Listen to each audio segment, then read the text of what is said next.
सभी को जय श्री राम। प्रशांत मंदिर श्रृंखला में स्टार स्पीक चैनल पर आप सभी दर्शकों का हार्दिक स्वागत है।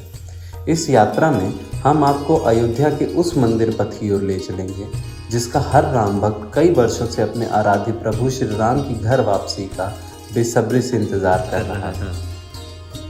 पिछली वीडियो में हमने हनुमानगढ़ी मंदिर के दर्शन किए और बजरंगबली का आशीर्वाद प्राप्त किया। अब हम अपनी यात्रा को जारी रखते हैं और भगवान श्री राम के दर्शन के लिए राम जन्मभूमि की ओर आगे बढ़ते हैं।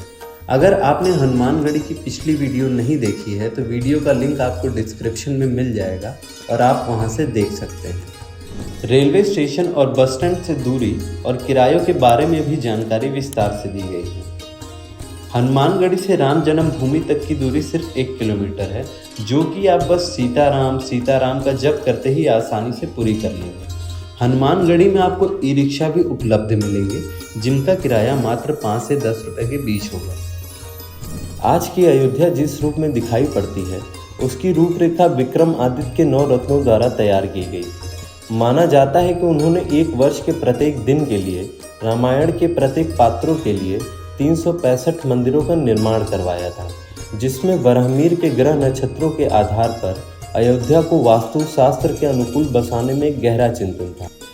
उन्होंने न केवल इस नगर को बसाया, बल्कि रामायण के सभी पात्रों के नाम पर कई भव्य मंदिर और घाटों का निर्माण करवाया, जिसके बाद समय समय पर इस नगर की कविता ने लोगों को यहाँ पे आकर्षित किया।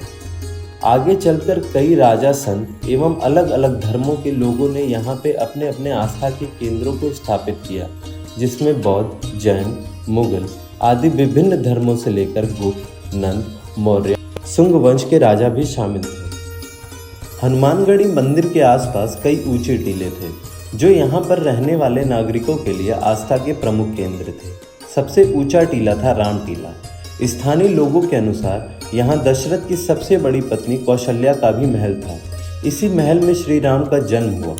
पुराने अवशेषों को फिर से जीवंत करने के लिए विक्रमादित्य ने इस टीले के चारों तरफ विशाल कोट का निर्माण करवाया और तब से इसे श्री राम जन्मभूमि रामकोट के नाम से जाना गया। बालकांड के अनुसार भगवान श्री राम का जन्म भी यहीं पे हुआ और उत्तरकांड में गुप्तार घाट पर जल समाधि लेने के साथ ही उनका समापन हुआ। इतिहासकारों के अनुसार 600 साल पहले 16वीं सदी में जिस समय भारत में विदेशी आक्रमणकारी मंदिर और मूर्तियों को तोड़ रहे थे, तब अयोध्या के संतुलित विराजमान श्री राम के प्रतिष्ठित मूर्ति को गुप्तार नामक स्थान पर जल समाधि देकर रेत में दबा दिया गया था। बाद में यही प्रतिमा रानी गौरी गणेश ओरछा लेकर गई और वहां स्थापित कर गए और रामराज मंदिर का निर्माण करवाया। इसीलिए आज भी ओरछा को बुंदेलखंड की अयोध्या कहकर पुकारा जाता है।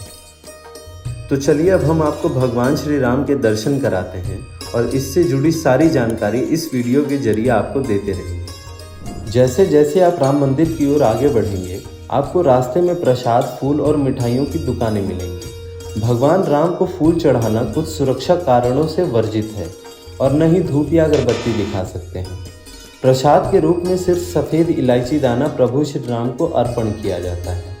सुरक्षा कारणों से रामलला की पूजा अर्चना में कई तरह की पाबंदियां लगा दी गई हैं। राम जन्मभूमि परिसर में कोई भी इलेक्ट्रॉनिक सामान ले जाना प्रतिबंधित है।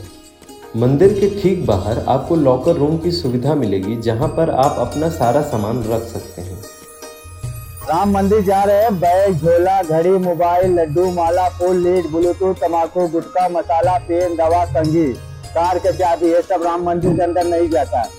एक लॉकर ले लीजिए, सारा सामान जमा कर दीजिए। एक लॉकर का 30 रुपये लगता है, सारा सामान जमा हो जाता है। नहीं, ऐसे जब तक आप आएंगे नहीं तब तक लॉकर बंद ही रहेगा। चाबी आपको दिया जाएगा, रसीद दिया जाएगा। ये रसीद है, चाबी लॉकर में लगा है आपका। जय श्री राम। ये रास्ता आपको राम जन्मभूमि की ओर लेकर जाएगा। राम जन्मभूमि परिसर तक पहुंचने के लिए आपको 5 पुलिस चेक पॉइंट से गुजरना होगा। मंदिर परिसर में गाड़ियां ले जाना वर्जित है। भक्तों की उमड़ती भीड़ को देखते हुए रामलला मंदिर आरती में 3 घंटे की बढ़ोतरी की गई है। अब सुबह 6 बजे से रामलला के दर्शन शुरू होंगे और दोपहर में 11:30 पर दर्शन अवधि समाप्त होगी। इसी तरह दोपहर में 2 बजे से रामलला का दर्शन पुनः शुरू होगा और 7:30 बजे दर्शन अवधि समाप्त होगी। रामलला की आरती में पहली बार परिवर्तन किया गया है। अब श्री रामलला की प्रातः की जाने वाली श्रृंगार आरती सुबह 5:30 बजे की जाएगी, तो शाम की विश्राम आरती 8 बजे की जाएगी और इसी के बाद मंदिर के कपाट बंद हो जाएंगे। रामनगरी में रामलला की प्राण प्रतिष्ठा के साथ अयोध्या ही नहीं, देश में भी नए युग का आगाज हो गया है। 5 सदियों का इंतजार 22 जनवरी 2024 सोमवार को कृष्णशिला में प्राण स्थापना के साथ समाप्त हो गया और रामलला पूर्ण स्वरूप में भव्य मंदिर में विराजमान हो गए। साथ ही साथ रामलला की पहली आरती भी उतारी गई। अयोध्या एक अद्भुत स्थान है जो आपको पवित्रता और धार्मिकता से जोड़ता है।